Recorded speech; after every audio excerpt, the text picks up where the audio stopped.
بسم اللہ الرحمن الرحیم نحمدہ ونصلی علی رسولہ الکریم اما بعد۔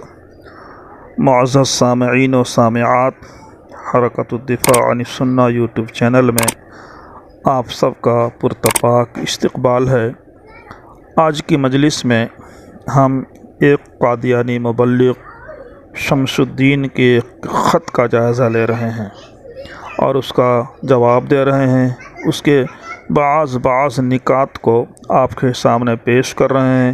چونکہ خط لمبا ہے اور جواب بھی طویل ہے، اس لیے اسے قسط وار طور پر ہم شائع کرنے کی کوشش کر رہے ہیں۔ تو آج کی مجلس کے اندر ہم اس کے کذب بیانی کا تذکرہ کرتے ہیں۔ اس نے لکھا کہ مجھے نہایت تعجب ہوا کہ کذب بیانی کی تشہیر کے لیے کیوں وقت اور سرمایہ ضائع کیا جا رہا ہے۔ کیا مجلس اسی دعوت اسلام کے لیے قائم کی گئی ہے؟ انتہا بلفظ ہی۔ تھوڑا ٹھہریے شمس الدین صاحب، تھوڑی دیر ٹھہریے، ذرا یہ وضاحت فرمائیے کہ کذب بیانی کیا ہے۔ کیا تحفظ ختم نبوت کے لیے واضح اور بین دلائل پیش کرنا کذب بیانی ہے؟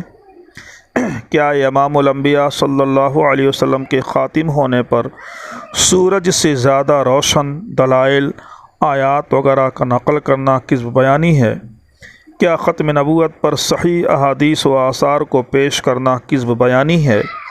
کیا سرور کونین صلی اللہ علیہ وسلم کی ناموس کی حفاظت کے لیے قلم اٹھانا کذب بیانی ہے؟ آخر ہماری کذب بیانی کیا ہے؟ کیا مرزا غلام احمد قادیانی کو جھوٹا، کذاب، دجال وغیرہ کہنا کذب بیانی ہے؟ ہاں، غالباً کذب بیانی کا مفہوم آپ نے سمجھا ہی نہیں، ورنہ یہ مثل پوری طرح صادق آتی ہے کہ الٹا چور کوتوال کو ڈانٹے۔ آخر اگر دم ہے تو کذب بیانی کی وضاحت کرو۔ افسوس، تحفظ ناموس رسالت کے لیے ہماری اور ہمارے علماء دیوبند کی مساعی جمیلہ اور ناقابل تردید حقائق کو آپ نے کذب بیانی کی تشہیر کا نام دیا ہے۔ اس حماقت پر مجھے ہنسی آتی ہے اور بے ساختہ زبان پر یہ شعر آتا ہے: حسن یوسف میں بتانے لگا اب رس و عیب، حسن یوسف میں بتانے لگا اب رس و عیب، لگے چونٹی کے پر کہنے لگی ہیچ ہے نیل۔ اگر آپ اپنی ہٹ دھرمی کی وجہ سے اسلام کے روشن اور واضح دلائل کو کذب بیانی سے تعبیر کرتے ہیں یا تعبیر کرنے پر مصر ہیں تو لیجئے میں بھی آپ کے مرزا کی کذب بیانی، عیاری، مکاری کا پٹارا کھولتا ہوں۔ اس سے خود اندازہ لگا لیں کہ کذب بیانی کون کرتا ہے اور کذاب کون ہے، اور یاد رکھو کہ کذب بیانی کے واضح ہونے کے بعد کذاب کے لیے وہی سزا مقرر ہوگی جسے قرآن نے مقرر کیا ہے۔ ارشاد خداوندی ہے: اعوذ باللہ من الشیطان الرجیم فنجعل لعنۃ اللہ علی الکاذبین۔ تو ہم کو جھوٹوں پر لعنت کرنی چاہیے۔ اسی طرح ارشاد ہے: ومن اظلم ممن افترى علی اللہ کذبا، یعنی اس شخص سے بڑا ظالم بھلا کون ہو سکتا ہے جو اللہ پر تہمت باندھے یا یہ دعویٰ کرے کہ اس پر من جانب اللہ وحی نازل ہوتی ہے، حالانکہ اس پر وحی نازل نہیں کی گئی۔ اس قرآنی آیت کے مطابق جھوٹے پر ظالم و مفتری اور لعنتی کا حکم لگانا ضروری ہوگا۔ اسی طرح احادیث نبویہ میں جھوٹ کو گناہ کبیرہ قرار دیا گیا ہے، اسے منافقین کی خصلت قرار دیا گیا ہے۔ لہٰذا اگر مرزا کی کذب بیانی ثابت ہوئی تو اسے خالص منافق تسلیم کرنے میں اعتراض نہ ہونا چاہیے۔ مزید آگے بڑھنے سے پہلے مرزائی شریعت، شمس الدین آپ کی شریعت جو مرزائی شریعت ہے، اس میں جھوٹے کے متعلق کیا احکام ہے اسے بھی ملاحظہ کر لیجیے تاکہ فیصلہ اور محاکمہ کرنے میں دشواری نہ ہو۔ مرزائی شریعت کے چند فتاوے ملاحظہ ہوں۔ نمبر 1، ایسا شخص جو ہر روز خدا پر جھوٹ بولتا ہو اور آپ ہی ایک بات تراشتا ہے اور پھر کہتا ہے کہ خدا کی طرف سے وحی ہے جو مجھ کو ہوئی ہے، ایسا بدذات انسان تو کتوں اور سوروں اور بندروں سے بدتر ہے۔ ضمیمہ براہین احمدیہ در روحانی خزائن جلد 21 صفحہ نمبر 293۔ نمبر 2، جھوٹ بولنا مرتد ہونے سے کم نہیں۔ ضمیمہ تحفہ گولڈریا در روحانی خزائن جلد 17 صفحہ نمبر 56۔ نمبر 3، جھوٹ بولنے سے بدتر دنیا میں کوئی اور برا کام نہیں۔ تتمہ حقیقت الوحی در روحانی خزائن جلد نمبر 22 صفحہ نمبر 459۔ نمبر 4، جھوٹ کے مردار کو کس طرح نہ چھوڑو، یہ کتوں کا طریق ہے نہ انسانوں کا۔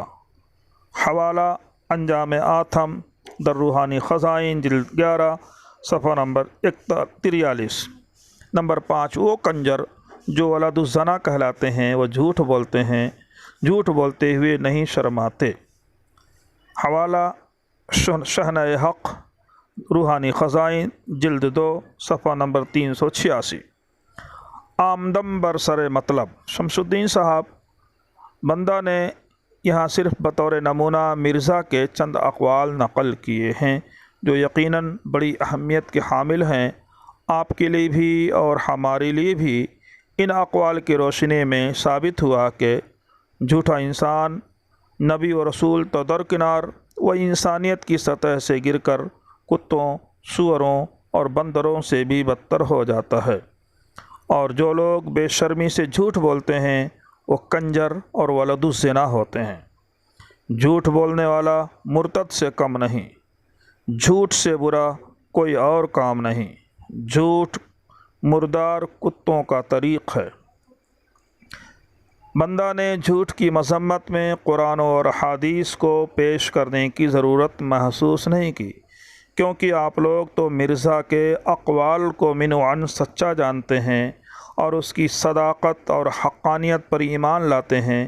اس لیے آئیے مذکورہ اقوال اور فتاویٰ کی روشنی میں صدق و کذب کی حقیقت سمجھ لیں اور کھلی آنکھوں سے مشاہدہ کر لیں کہ اسلام کے پیروکار حق پر ہیں یا دجل و فریب، کذب اور عیاری کا پلندہ مذہب قادیان۔ تو نہیں واقف بتاؤں میں رہے منزل تجھے، آ دکھا دوں تیری آنکھوں سے حق و باطل تجھے۔ شمس الدین صاحب لیجئے نوٹ کیجئے، ذیل میں آپ ہی کی کتابوں سے مرزا کے چند ناقابل تردید سفید جھوٹ نقل کرتا ہوں، غور سے پڑھیں، غور سے سنیں، بعد میں فیصلہ فرمائیں کہ کذب بیانی کا مرتکب کون ہے، مرزائی یا مسلمان۔ جھوٹ نمبر 1، مرزا صاحب لکھتے ہیں کہ تاریخ دان لوگ جانتے ہیں کہ آپ کے گھر میں 11 لڑکے پیدا ہوئے اور سب کے سب فوت ہو گئے۔ چشمہ معرفت صفحہ نمبر 286، روحانی خزائن جلد نمبر 23 صفحہ نمبر 299۔ سبحان اللہ، وہ کون سا تاریخ دان ہے جو یہ ثابت کر دے کہ رسول اللہ صلی اللہ علیہ وسلم کے 11 لڑکے تھے اور سب کے سب فوت ہو گئے؟ یہ سفید جھوٹ ہے۔ پوری مرزائی امت کو چیلنج ہے کہ کسی ایک معتبر مورخ کا نام ہی پیش کر دیں، اسی کو کہتے ہیں سفید جھوٹ۔ ایک مبتدی طالب علم بھی جانتا ہے کہ حضور خاتم النبیین صلی اللہ علیہ وسلم کو 11 لڑکے نہیں تھے۔ جھوٹ نمبر 2، مرزا صاحب رقم طراز ہیں کہ تاریخ کو دیکھو کہ حضرت صلی اللہ علیہ وسلم وہی ایک یتیم لڑکا تھا جس کا باپ پیدائش سے چند روز بعد ہی فوت ہو گیا۔ حوالہ پیغام صلح صفحہ 27، روحانی خزائن جلد نمبر 23 صفحہ نمبر 465۔ خبردار، ادب شرط ہے، تحریر سے کفر کی بو آتی ہے۔ شمس الدین صاحب آخر آپ بھی اسلامی تاریخ کا تھوڑا بہت مطالعہ کیا ہوگا، آپ نے بھی اسلامی تاریخ کا تھوڑا بہت مطالعہ کیا ہوگا۔ کیا خیال ہے کہ حضرت صلی اللہ علیہ وسلم کے والد ماجد کا انتقال کب ہوا؟ ولادت بسعادت سے پہلے یا بعد؟ مرزا صاحب اپنے اس دعویٰ میں صادق ہیں یا کاذب؟ آخر وہ کون سی تاریخی کتاب ہے جس میں یہ قول درج ہے؟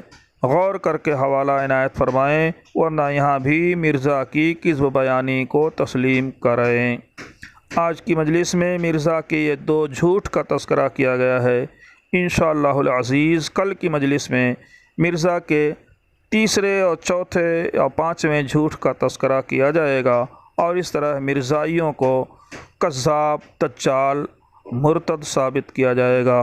اس بیان کو اور اس جواب کو زیادہ سے زیادہ عام اور شیئر کرنے کی کوشش کریں، اور کوشش کریں کہ قادیانی حلقے میں یہ جواب ضرور پہنچے۔